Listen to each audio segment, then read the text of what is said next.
Assalamualaikum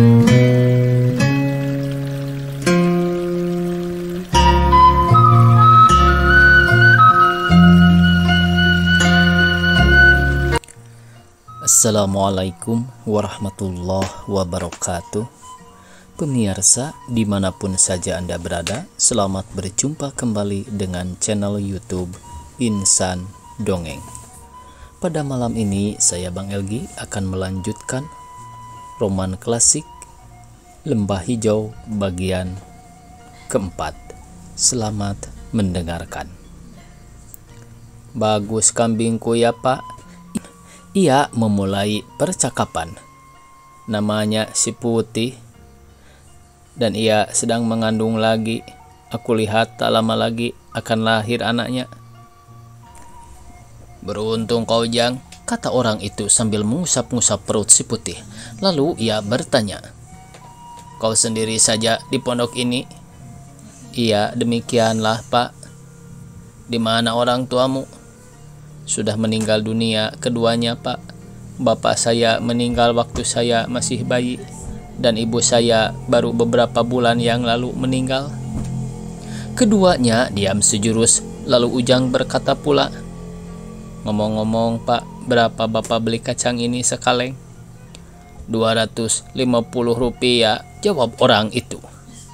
Sekarang tahulah Ujang berapa harga borongan kacang itu sekaleng. Dari tadi pagi telah 11 kaleng yang masuk ke dalam karung. Selanjutnya Ujang tak pernah terlena menghitung takaran hasil kebun itu. Waktu senja tiba, habislah semua kacang itu dipanen, dan Ujang telah menghitung 44 kaleng jumlah semua hasilnya. Jadi uangnya semua adalah 44 kali 250, sama dengan 11.000 rupiah. Alangkah banyaknya hasilnya, 11.000 rupiah. Alangkah kayanya mereka. Mata Ujang berseri-seri memikirkan banyaknya uang itu. Setelah malam hari, baru kedua pemborong itu berangkat dengan membawa borongan mereka dengan pedati kuda. 4 kali pedati itu bolak-balik, baru habis kacang itu semua diangkut. Sebelum berangkat, salah seorang dari pemborong itu mau membayar harga kacang itu pada Pak Memet. Tapi aneh, Pak Memet membawa orang itu menyisih dan menjauhi tempat Ujang berdiri. Lalu barulah ia mau menerima bayaran itu. Ujang bertambah curiga melihat tingkah laku Pak Memet, tapi ia tak dapat berbuat apa-apa. Ia terpaksa menunggu saja. Setelah berangkat kedua pemborong itu dan bunyi pedati tak kedengaran lagi, barulah Pak Memet mendekati Ujang kembali. Ini Jang, bagianmu, katanya sambil memberikan 2 lembar uang kertas 1.000 pada Ujang. Mulanya Ujang melompong saja melihat uang itu. Waktu dilihatnya Pak Memet itu berbalik hendak pergi, sadarlah ia kembali. Lekas-lekas ia memegang lengan Pak Memet, lalu berkata dengan suara kecewa, tunggu dulu Pak, masa hanya sekian saja bagianku? Hanya sekian bagaimana, kan itu 2.000 rupiah. Sudah lebih dari cukup untuk anak kecil seperti engkau, bentak Pak Memet. Soalnya bukan tentang saya anak kecil atau tidak Pak, tapi soalnya adalah perjanjian kita dahulu. Sebelum membuka kebun ini, dulu Bapak berjanji akan membagi 2 untung dari hasil kebun ini, dan Bapak menerima 11.000 rupiah dari pemborong itu, kata Ujang dengan nada menuduh. Dari mana kau tahu aku menerima 11.000 rupiah? Pak Memet kelihatan bingung. Aku kan anak sekolah Pak, dan anak sekolah itu bisa berhitung. Dulu Pak Memet menganjurkan supaya aku berhenti saja sekolah, tapi aku tak mau. Aku sekarang sudah duduk di kelas 5. Salah seorang dari pemborong itu memberitahukan aku bahwa ia membeli kacang itu 250 rupiah sekaleng. Tadi kuhitung ada 44 kaleng. Jadi Bapak menerima duit 11.000 rupiah, dan Bapak paling banyak mengeluarkan ongkos 1.000 rupiah untuk pembeli bibit. Jadi untuk kita ada 10.000 rupiah, dan ini dibagi 2 menjadi 5.000 rupiah seorang. Kapan aku mengatakan bahwa untung perkebunan ini akan kita bagi 2? Yang pernah aku katakan adalah bahwa untungnya akan kita bagi-bagi. Hanya kaulah yang menganggap bahwa untung itu akan kubagi 2. anak kecil, so tahu." Demikian Pak Mehmet membentak-bentak keras untuk menutupi kegugupannya karena kecurangannya ketahuan oleh Ujang. "Tapi itu kan sewajarnya, Pak. Tanah ini kan tanahku.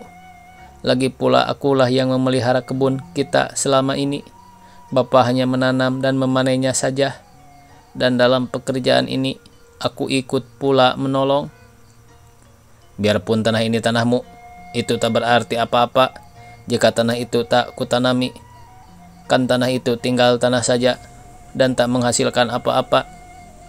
Untung mau aku menanaminya, jadi kau masih dapat menikmati sebagian dari hasilnya. Jadi untung masih mau aku memberi kau 2.000 rupiah." "Kok Pak Mehmet mau menipu anak kecil? Itu tak baik, Pak." Suara Ujang makin keras menuduh. "Diam kau, anak kecil anyir. Nanti ku tampar mulutmu yang lancang itu, atau ku ambil kembali uang yang 2.000 rupiah itu." Kecam Pak Mehmet dengan mata membelalak. Sejurus kemudian ia berkata lagi, "Itu dalam tanah masih ada ketinggalan kacang yang terputus dari rumpunnya. Kau bisa nanti mengais-ngaisnya dan hasilnya bisa kau rebus untuk menambah isi perutmu." Pak Mehmet tertawa pendek lalu pergi. Ujang tinggal berdiri mematung melihat penipu itu pergi. Orang itu disangkanya dahulu orang yang baik, tapi terbukti sebaliknya. Langkah-langkah Pak Mehmet pulang diiringi oleh kutukan Ujang. "Jahat kau Pak Mehmet, tak baik," katanya. Ujang lesu, bukan badannya saja yang lesu, semangatnya juga kendor. Pengalamannya kemarin dengan Pak Mehmet sungguh mengecewakan hatinya. Sejak ia bangun tadi pagi, ia duduk terkulai saja bersandar di pintu gubuknya. Ia tak memperdulikan alam sekitarnya. Matanya pudar saja memandang pagi yang cerah itu. Tak tampak oleh matanya warna-warni kembang mawar melambai-lambai di depan pintu gubuknya. Dan juga tak terbau wangi mawar itu oleh hidungnya. Ia tak menaruh perhatian pada alam sekitarnya. Biasanya Ujang seorang yang periang. Begitu ia bangun, begitu pula ia tersenyum menyambut pagi baru. Dan matanya bersinar-sinar bersama sinar matahari terbit. Dan biasanya semua tingkah lakunya gesit dan bersemangat. Begitu bangun, begitu ia menjerangkan air di tungku, lalu pergi mandi dan dengan gesit ia menyiram dan menyabuni tubuhnya. Pergi sekolah pun ia biasanya pergi dengan hati yang riang dan terbuka, hingga ia menjadi seorang murid yang cepat daya tangkapnya. Pagi ini air untuk minum belum juga dijerangkan, dan ia pun tak kunjung pergi mandi. Pergi sekolah pun ia malas, matahari sudah tinggi, ia masih duduk terkulai di pintu pondoknya. Dalam hati bertanya-tanya, "Mengapa aku selalu terbentur pada orang yang tak baik? Semua orang tak baik, adakah orang yang baik di dunia ini?" Matahari makin tinggi juga, tapi Ujang tak beranjak dari tempat duduknya. Ia duduk diam seolah-olah tak sadar akan sekelilingnya. Si Putih dari tadi mengembik-ngembik minta rumput. Ini pun pada mulanya tidak didengarnya, tapi waktu si Putih makin lama makin keras mengembik karena kelaparan. Barulah Ujang memperhatikannya dengan langkah yang berat. Pergilah ia menyabitkan rumput untuk si Putih. Waktu ia memberikan rumput pada si Putih, ia pun diam saja. Ia tak berolok-olok dan bercakap-cakap seperti biasa dengan sahabatnya itu. Juga ia tidak mengelus-ngelus si Putih, walaupun kambingnya itu menggeser-geserkan kepalanya pada tangan Ujang. Hari itu ia juga tak bersekolah. Ia tidak mempunyai kegairahan untuk melakukan sesuatu selain dari duduk tak berketentuan saja di depan gubuknya. Kesudahannya penat juga ia duduk di situ, lalu ia pergi ke pusara ibunya. Di sana pun ia duduk membisu saja, memandang kuburan yang bisu pula. Pohon-pohon cemara tegak-tegang, tak ada angin bermain di puncaknya. Sungguh pun demikian. Setelah jauh sore baru ia pulang ke pondoknya. Ujang tak makan apa-apa sehari itu. Ia tak dapat nafsu makan. hanya air dingin yang diminumnya sebelum ia membaringkan badannya di balai-balai. Lalu ia tenggelam ke dalam tidur yang penuh mimpi buruk. Entah karena mimpi buruk itu, entah karena perutnya lapar dan tiba-tiba terbangun di tengah malam. Ia dengar si Putih mengembik-ngembik. Mula-mulanya suara kambing itu biasa saja, tapi makin lama makin sering dan nyaring, dan kesudahannya seolah menjerit-jerit ketakutan. Ujang terkejut. Ada apa gerangan? Mungkinkah si Putih mau melahirkan? Ujang ingin melihat si Putih keluar, tapi ia takut. Waktu kambing itu mengeluarkan suara seperti tercekik, ia tak tahan lagi. Lalu dibukanya pintu, angin dingin menampar tubuhnya dan gelap gulita menganga hendak menelannya. Ia mundur lagi, tapi bunyi kambingnya makin serak. Kini ia tak peduli akan angin dan gelap itu. Ia langsung lari menuju kandang kambingnya. Sampai di sana dilihatnya sesosok tubuh yang berbaju serba hitam menyeret si Putih keluar kandangnya. Si Putih bertahan keras, sebab itu tali pengikatnya mencekik lehernya. "Hei, kau apakan kambing saya?" teriak Ujang. Orang itu tak mengacuhkan Ujang. Ia terus juga dengan usahanya menarik kambing itu keluar kandangnya.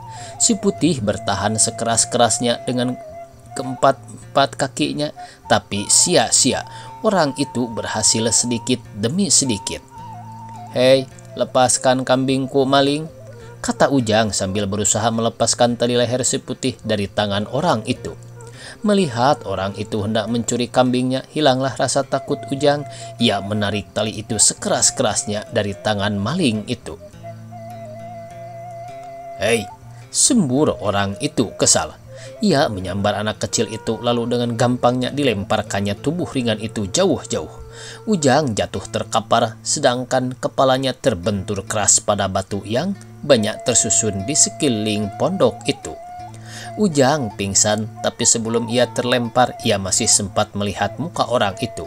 Orang itu adalah seorang dari kedua pemborong kacang tanah kemarin. Dialah orang yang ngomong-ngomong dengan Ujang dekat kandang kambing itu kemarin.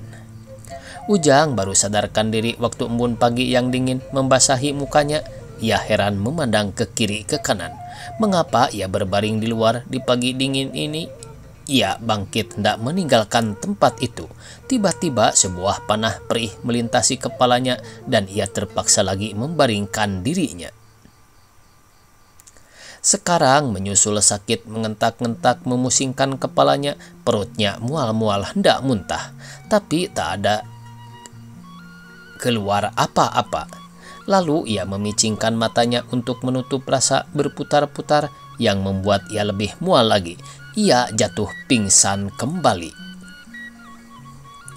Waktu ia sadar kembali, hari sudah terang. Ia memegang kepalanya yang terasa sakit.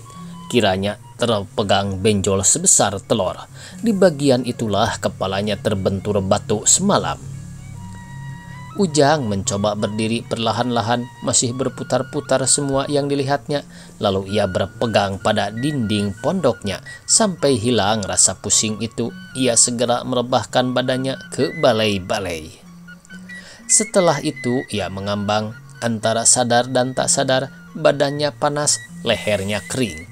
Untunglah ada air dingin di periuk. Itulah yang diminumnya sedikit-sedikit. Selain dari itu, tak ada yang mengisi perutnya.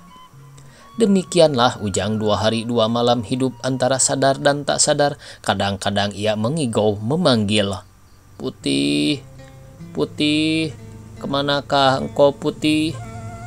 Badan Ujang jadi lesu, kurus dan matanya cekung. Pada hari ketiga mulailah pusingnya berkurang dan perutnya merasa lapar. Dengan susah payah diseretnya badannya ke dekat tungku. Lalu dibuatnya bubur nasi. Ia masih ingat bahwa di masa hidup ibunya, beliau selalu membuatkan bubur buat anaknya bila sakit. Sebab itulah Ujang memakan bubur pula. Dalam beberapa hari pulihlah kesehatan Ujang kembali, tapi kesedihan karena hilangnya si Putih tak akan pernah pulih kembali, dan kepercayaannya akan kebaikan manusia hilang sama sekali. Sekarang Ujang yang masih muda itu lagi-lagi harus memikirkan hidupnya selanjutnya. Si Putih tak ada lagi. Ia betul-betul sebatang kara sekarang, tak ada yang mengasihinya dan tak ada pula yang dikasihinya. Ia harus menggantungkan nasibnya pada dirinya sendiri. Orang kampungnya ini tak ada yang dapat diharapkannya. Mereka jelek semua, tak ada yang baik. Sedangkan Pak Memet pun telah menipu Ujang, seorang anak yatim piatu yang masih kecil. Demikian pikir Ujang dengan perasaan pahit. Sebaiknya aku tinggalkan saja kampung ini. Aku pergi ke tempat lain mencari orang yang baik. Tapi kemana ia akan pergi? Dulu waktu ia masih bekerja di pasar Cipanas, ia sering mendengar tentang Jakarta, kota besar. Banyak mobil-mobil sedan pulang pergi ke sana, banyak pula truk-truk membawa sayur dari Cipanas ke Jakarta.